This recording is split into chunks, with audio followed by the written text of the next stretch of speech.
అవుతుందా? సాధ్యమయ్యే పనేనా? అంత ఈజీ అనిపిస్తుందా? ఇంకా క్షేత్రస్థాయిలో పరిస్థితులు మారినట్టు ఏం కనిపించట్లేదే.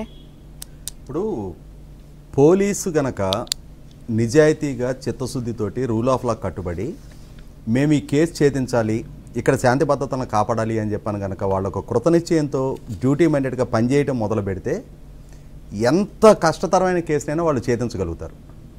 ఎందుకంటే మనం చూసాం కొన్ని పలానా జ్యువెలరీ షాప్లో 20 కిలోలు బంగారం పోయింది అంటే 48 గంటల్లో రికవరీ చేసిన తీర్లు మనం చాలా సందర్భాల్లో చూసాం మనం. కాకపోతే ఆ విధమైన స్వేచ్ఛ పోలీస్ డిపార్ట్మెంట్కి ఇవ్వాలి. గతంలో జరిగింది ఏంటి అంటే జగన్మోహన్ రెడ్డి గారు పదవి బాధ్యతలు చేపట్టగానే మే 30, 2019 ఆయన పదవి బాధ్యతలు చేపడితే జూన్ 1వ తారీఖు ఏబీ వెంకటేశ్వర గారిని విధుల నుంచి తప్పించారు. ఆ తప్పియటం ద్వారా మొత్తం ఐపీఎస్ అధికారులకు ఒక సందేశం పంపించాడు ఆయన.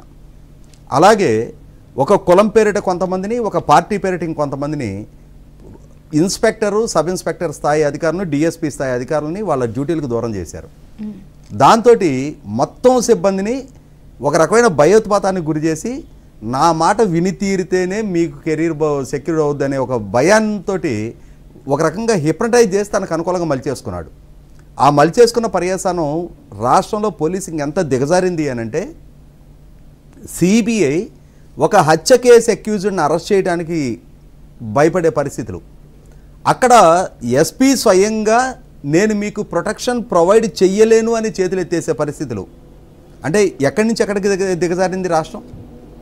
ఇవాళ అదే ఒక పిక్ పాకెటర్ని అయితే అంత ధైర్యంగా పోలీసుల మీద లేకపోతే సిబిఐ మీద ఎగబండేస్తారా? కానీ రాజకీయంగా హోదా, పదవి, పేరు ప్రఖ్యాతులు, డబ్బు దాస్కం అన్నీ ఉన్న వాళ్ళ దగ్గర ఒక రకంగా ప్రవర్తించారు. వీటి విషయంలో ఖచ్చితంగా మార్పు వచ్చి తీరాలి. మేము సమాజానికి బాధ్యులం, మేము ప్రభుత్వ ఉద్యోగులం, ప్రజలు కట్టిన పన్ను నుంచి మాకు జీతం వస్తుంది, అధికార పార్టీ జేబుల నుంచి మాకు జీతం దక్కట్లేదు అని చెప్పనే విఘ్నత, విచక్షణ పోలీస్ డిపార్ట్మెంట్ పాటించి తీరాలి. మా వెనక కూడా కుటుంబాలు ఉన్నాయి. ఇవాళ మా గౌరవ మర్యాదలు పోతే ఇవాళ మీ అయ్య పోలీసురా అని చెప్పని మా పిల్లల్ని వాళ్ళ స్నేహితులు అవహేళన చేసే పరిస్థితులు రాకూడదు. ఖచ్చితంగా మా గౌరవాన్ని మేమే నిలుపుకోవాలని చెప్పని 100% ఒక కృతనిశ్చయంతో డిపార్ట్మెంట్ కూడా కమిట్మెంట్ తోటి పనిచేసి తీరాల్సిన అవసరం ఉంది. మనం గతంలో గమనించాం ఎంతమంది ఇన్స్పెక్టర్లు, ఎంతమంది డిఎస్పీలు. మనం కదిరిలో కందికోట ప్రసాద్ గారు టీడీపీ ఇన్ఛార్జి, ఆయనకి వ్యతిరేకంగా అక్కడ మధు అని చెప్పని ఒక ఇన్స్పెక్టరు, ఆయనే రాజకీయంగా ఈయనకి ప్రత్యర్థి అన్నట్టుగా జీబు మీద కాలేసు కూర్చొని మీసాలు దువ్వుకుంటా తొడలు కొట్టుకుంటా ఊరేగిన తీరు చూసాం మనం. ఇవాళ ఎక్కడున్నాడు ఆ మధు?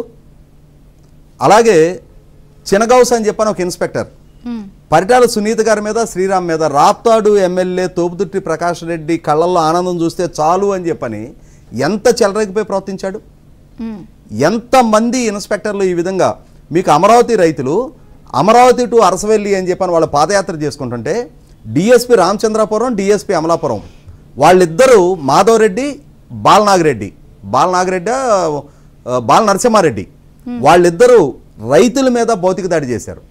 ఒక పక్క రాజమండ్రిలో అక్కడ స్థానిక ఎంపీ రైతుల మీద, మహిళల మీద పెట్రోల్ ప్యాకెట్లతోటి, వాటర్ బాటిల్స్ తోటి దాడులు చేస్తుంటే వాళ్ళని కట్టడి చేయకపోగా ఘటనలు కదా. ఇప్పుడు ప్రభుత్వం వెళ్తున్న తీరు కరెక్ట్ గానే ఉందా?